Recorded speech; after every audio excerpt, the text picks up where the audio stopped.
Hi, my name is Carson Jones, and this is my project over Edvard Munch. Edvard Munch was born in Loten, Norway in 1863 on December 12th. He died in his country home at Elkley in January 23rd in 1944. Edvard Munch's primary type of artwork was painting, and he mainly used tempera and pastels on cardboard or oil on canvas for paintings. His style was in the symbolism, and his period was Expressionism. The symbolism style is very unique in many ways. Artists or writers in the symbolism style disdained realism as trivial. This is because artists during this time wanted to see through things for a significance far deeper than what the visual appearance revealed. They wanted to incorporate fantasy and imagination in their art. Artists did this by using their new technique of figure distortion and contrasting color schemes to pull at the viewer's emotion. This time often depicted suffering and other darkness that was felt by the artist in his childhood or even at that time. Symbolism is mysterious, and no two artworks are the same from this period. My artist, Edvard Munch, had a very strange childhood. Munch experienced many horrors as a child that can be seen reflected in his work now. At the age of 4, his mother passed away from tuberculosis in a slow death. 7 years later, his sister also died from tuberculosis. His youngest sister was born with a mental sickness that caused her to spend most of her life institutionalized. And as if that weren't enough, Munch's only brother died from pneumonia at the age of 30. Munch also wanted to become an engineer at his early age, and he studied in college for 1 year before dropping out to pursue his passion for art. Munch later acquired a drinking problem that went out of control and harmed his health severely. 3 artists from this time are Gustave Moreau, Odilon Redon, and Henry Rousseau. The artists share a major use of color in their artworks.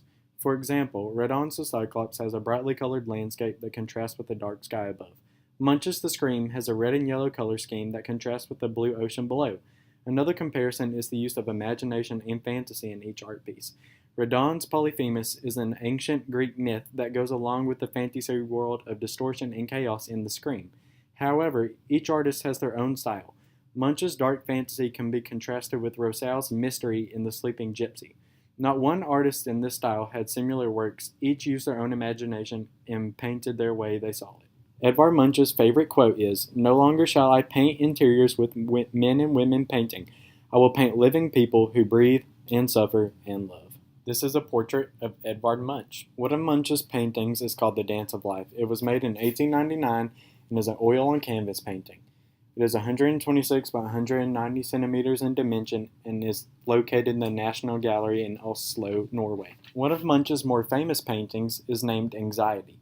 It was made in 1894 and is located in the Munch Museum, also in Oslo. It is an oil on canvas painting and is 94 by 74 centimeters in dimension. Another painting by Munch is called Jealousy, and it was made in 1895. It is part of the Rasmus Myers collection and is an oil on canvas painting. It is 67 by 100 centimeters in dimension. One of the most famous paintings of all time, and also the one that marks Munch's style, is named The Scream, and it was made in 1893.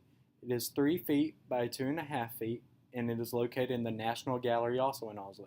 It has tempera and pastels as the material. Lastly, Munch created a painting named Despair. It was created in 1892 and is an oil on canvas painting.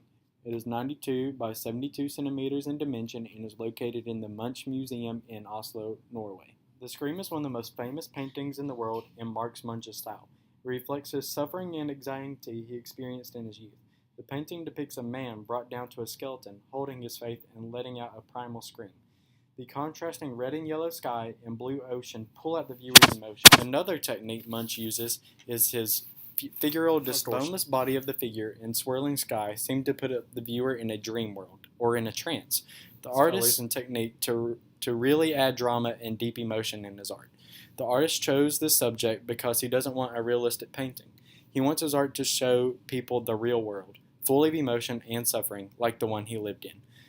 This artwork gives the feeling of chaos and despair because of the screaming man and distorted world. My favorite part of this piece is the bridge because he places the same one in other pieces. It's his bridge from also his childhood home.